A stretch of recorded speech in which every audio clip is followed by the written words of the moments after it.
et bienvenue sur cette nouvelle vidéo.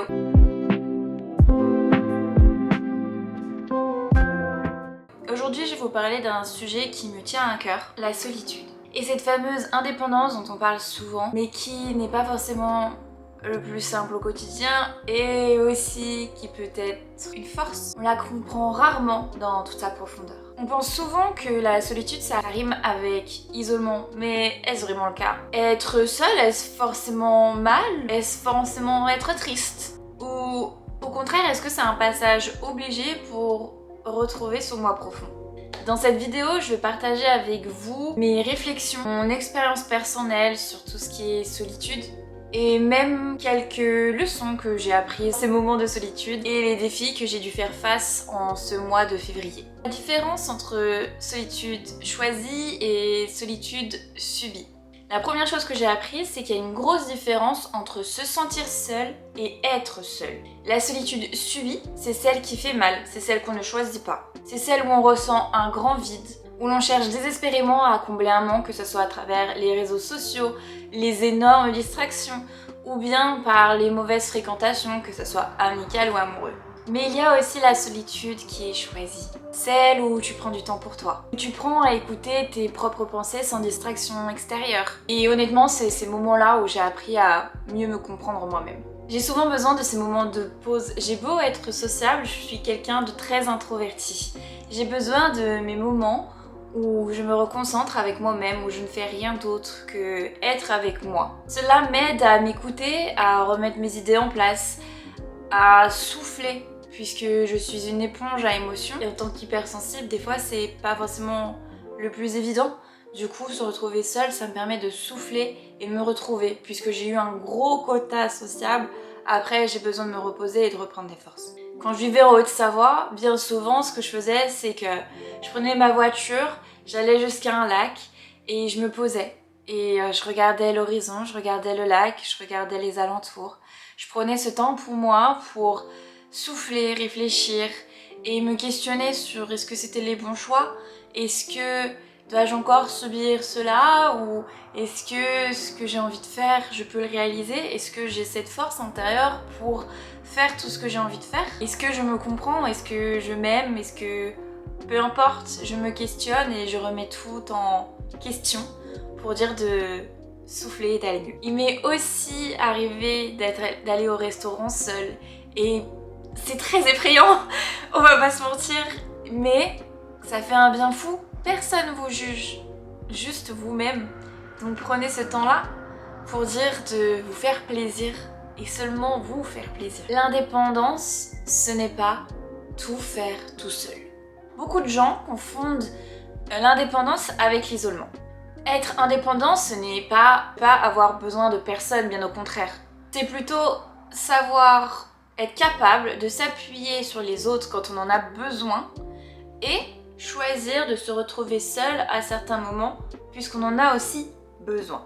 S'appuyer sur soi-même et demander de l'aide, ce n'est pas une faiblesse, c'est même un pouvoir. Reconnaître à quel moment on a besoin des autres, c'est à ce moment-là où on sait que on se comprend et qu'on se respecte. Quand je suis arrivée à Barcelone, j'essayais de gérer tout toute seule comme d'habitude. Je suis quelqu'un de très indépendante, j'ai toujours vécu seule ou été seule. Ça fait très longtemps que je n'avais pas eu de relation amoureuse et j'ai dû essayer de pallier en fait à mon désir d'être indépendante, d'avoir besoin de personne, pallier à ce moment où tu faisais tout toute seule et au moment où tu dois gérer les moments où tu dois te retrouver pour toi-même et les moments où tu dois être avec ton chéri et que tu dois être connecté avec lui, que tu as besoin de son aide. Très vite, j'avais aussi besoin d'un coup de main, surtout émotionnellement parlant. Je me posais beaucoup de questions ou même simplement, j'avais besoin d'accepter l'aide des autres à ce niveau-là. Ça ne fait pas moi d'indépendant d'une certaine personne ou autre, non, bien au contraire, puisque je reprends mon contrôle quand j'ai besoin d'être seule. Effectivement, ici, je suis très isolée. Mon chéri est à Nice, ma famille est en Haute-Savoie, mes amis sont éparpillés un petit peu partout en France. Donc il y a un moment où, quand je suis ici, je me retrouve très seule, puisque je n'ai personne ici. Je n'ai pas d'amis, je n'ai pas vraiment de collègues ici, et je n'ai pas de famille. Du coup, émotionnellement, c'est très pesant. J'adore être seule, j'adore me balader seule, mais parfois, on a besoin d'être avec quelqu'un, de partager des souvenirs avec quelqu'un, de se promener avec quelqu'un, juste de parler aussi. Et c'est dans ces moments-là où j'ai besoin d'aide parce que je me sens très isolée. Du coup, je demande de l'aide à ma famille, à ma cousine, à mon chéri, juste pour parler, juste pour savoir ce qui s'est passé dans leur journée ou peu importe, juste pour souffler. Car ici, à Barcelone, ce n'est pas vraiment une solitude que j'ai choisie, mais plutôt une subie. Parce que de base, j'ai choisi d'être là. J'ai choisi de partir loin de la France, loin de mes amis, ma famille. Oui, ça je l'ai choisi. Pour le travail, parce que ça me plaisait, parce que je voulais retrouver mon espagnol. Et je savais, parce que je me connais, que je pouvais me faire des amis ici. Et finalement, ça ne s'est pas passé comme ça. Et du coup, je le subis. Les bienfaits de la solitude. Ce que j'aime particulièrement dans la solitude, c'est qu'elle me donne l'espace pour réfléchir et me reconcentrer sur moi-même. Quand tu es tout seul, tu as le temps de faire tout ce que tu as envie, de tout ce que tu veux et de repenser à tout ce que tu aimes. Tu as le temps de te poser les vraies questions. Qui suis-je vraiment? Qu'est-ce que je veux? Qu'est-ce qui me rend vraiment heureuse? Dois-je faire un petit voyage solo? Dois-je faire du DIY aujourd'hui? Est-ce qu'aujourd'hui je dois faire du sport? Est-ce qu'il faut pas juste que je m'écoute et que je dorme? Tout simplement pour retrouver mon énergie. C'est aussi à ces moments-là où la créativité explose. Puisque c'est à ce moment-là où j'écris mes vidéos YouTube, où je sais que je vais streamer beaucoup plus que quand je suis avec mes amis ou ma famille, où je sais que c'est à ce moment-là aussi où je vais dessiner, que je vais faire du DIY, parce que je suis avec moi-même. C'est dans ces moments de silence où naissent ma créativité et mes choix. De plus, être seule, c'est devenu une nécessité pour moi. Pour être sûre de ne pas m'oublier dans les autres, pour être sûre d'être vraiment reconnectée avec moi-même. J'ai beau aimer ma famille, mes amis et mon chéri, j'ai besoin de ces moments où je suis vraiment toute seule. Où je fais des choses pour moi et seulement pour moi. Où je n'ai pas à attendre quoi que ce soit d'eux, où je n'ai pas besoin de leur faire plaisir, mais juste me contenter de me faire plaisir. Parfois, quand je suis avec eux trop longtemps, trop souvent, j'ai l'impression de sombrer et de faire seulement ce qu'ils ont besoin que je fasse ou d'être seulement la personne qu'ils veulent que je sois et ne plus être totalement moi-même. Même si j'essaye au maximum d'être moi-même, parfois, j'ai l'impression de ne pas l'être. C'est pas parce que je suis entourée des mauvaises personnes, parce que bien au contraire, ils me laissent être qui je suis. Mais puisque j'aime contenter tout le monde, et bien parfois on se perd un petit peu là-dedans. Si vous avez peur de rester seul, commencez petit à petit. Prenez 30 minutes pour vous, sans téléphone, sans distraction. Juste vous et vos propres pensées. Éteignez la télé. Juste mettez-vous sur le canapé et bougez plus. Pensez. Vous serez surpris à quel point c'est libérateur en fait. Puisque vous allez vous poser 36 000 questions. Alors parfois on n'aime pas les écouter, ces petites voix dans notre tête, et parfois on a besoin pour tout remettre en place. Promenez-vous dans la ville, allez vous faire un brunch, je sais pas, mais juste prenez du temps pour vous. Quand la solitude devient toxique. Je vais pas idoler la solitude non plus. C'est pas ce que j'ai envie de faire. Être seule, c'est bien, c'est très bien pour vous, c'est très bien globalement. Mais parfois ça peut être aussi un peu trop pesant. Il y a une grosse différence entre la solitude et l'isolement émotionnel. Il m'est arrivé aussi de m'enfermer trop longtemps sur moi-même, d'être trop dans mon cocon et de plus vouloir sortir. Et ça m'arrive souvent à Barcelone, comme je vous ai dit, puisque je suis isolée socialement, j'ai encore plus envie de m'isoler et de rester chez moi, de m'enfermer et de plus bouger.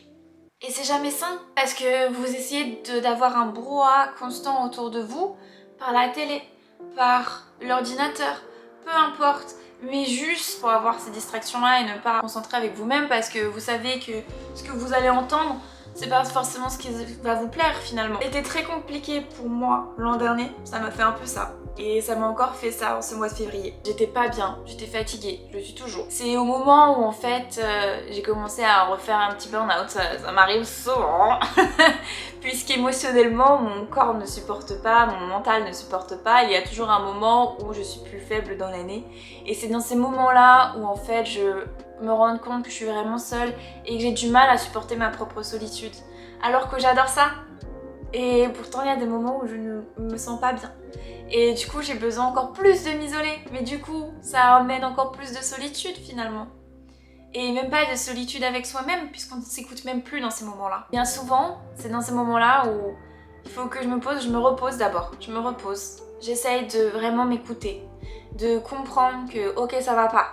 Donc là, tu dors. Là, si t'as pas besoin si t'arrives pas à faire ton sport, c'est pas grave. Mets-toi pas la pression. Respire. Si t'arrives pas à te faire à manger correctement, c'est pas grave. Tu sais que tu pourras bien manger le mois prochain. C'est pas grave. Juste souffle. Et puis, tu sais quoi? T'as vraiment du mal à sortir là? Tu flippes de sortir, mais tu sais que t'en as besoin. Alors, tu souffles, tu comptes jusqu'à 3. 1, 2, 3. Et tu te lèves. Et tu pars. Tu sors. Tu te promènes. Va te faire un brunch. Va à l'aquarium. Peu importe. Mais juste, souffle. Et retrouve-toi. Retrouve la personne que tu es. Retrouve cette personne confiante que tu es. Cette personne courageuse et forte. Et arrête de t'isoler complètement. Même si ça te fait du bien parfois. Là, c'est un peu trop. Et oui, j'avais vraiment besoin de m'entourer. Et je sais que c'est pas forcément possible. Alors j'appelle ma cousine dans ces cas-là. On s'envoie 36 000 vocaux par jour. On parle bien. Et ça décompresse. Et ça fait du bien. Oui, j'ai eu des moments de craquage ce mois-ci. Où quand je vous dis j'étais pas bien, c'est que l'eau a vraiment débordé du vase. J'ai fait tomber cet appareil photo. Et du coup, puisque je l'ai fait tomber, ça a tordu l'objectif que mon chéri a réussi à redresser. Je me suis mise à chialer, j'en pouvais plus. Entre la fatigue, le froid, j'arrive pas à me réchauffer. Et tout le reste, et le fait que je suis pas forcément très bien à Barcelone, mais que je sais qu'il me reste que quelques mois à faire. J'ai fait plus dur, alors continue. Et après, tout ira mieux. Et bah, des fois, t'exploses. Et c'est dans ces moments-là où tu dis, bon, tu t'es écouté un peu trop tard, maintenant, c'est fini les conneries. Donc maintenant, tu prends tes clics et tes claques, tu vas te promener, tu te retrouves seul, ok, mais seul correctement. Et si t'as besoin d'aide, si tu te sens pas bien, t'appelles ta maman sera toujours là pour toi, ok? T'appelles ta cousine, et oui, elle aussi elle est toujours là pour toi, d'accord? Donc tu l'appelles, t'appelles tes meilleurs potes, t'appelles ton chéri, tu les appelles et tu souffles, ok? Et là, c'est beau. Et bien sûr, si vous vous sentez comme ça, si vous sentez que cette solitude vous pèse, comme moi elle m'a pesé en ce mois de février, n'hésitez pas. Appelez, comme je vous ai dit, appelez un ami, appelez votre famille. Sortez voir du monde si c'est possible pour vous.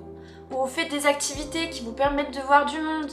Même aller au musée, même si vous parlez pas avec ces gens-là, vous en voyez. Juste, restez pas isolés chez vous. L'équilibre, c'est de savoir quand vous avez besoin de prendre une solitude seule, d'être seul, de vous retrouver vous-même, et quand vous avez besoin d'appeler à l'aide. La solitude, ça doit être bénéfique et non pas un fardeau. Aujourd'hui, je vois la solitude comme un espace sacré, un moment pour me retrouver, un moment pour grandir, réfléchir et se recentrer. Et l'indépendance, ce n'est pas se couper des autres, bien au contraire. C'est choisir de rester connecté avec le monde, tout en étant bien avec soi-même. Et vous, quelle est votre relation avec la solitude ? Est-ce que quelque chose qui vous pèse, que vous détestez, ou est-ce quelque chose qui vous apporte du bien ? Partagez vos expériences en commentaire. Et si cette vidéo vous a plu, n'hésitez pas à liker, à vous abonner, à faire sonner la petite cloche. Je suis curieuse dans tous les cas de lire vos réflexions et de grandir cette communauté, de parler un peu de tous ces sujets qui sont un peu controversés. Donc n'hésitez pas à être là. Et j'essaierai peut-être de nous faire un petit bilan chaque mois à partir de maintenant pour voir ce qu'on a appris sur le mois. Dans tous les cas, on se retrouve dimanche prochain à 18 h pour une nouvelle vidéo. Tchuss!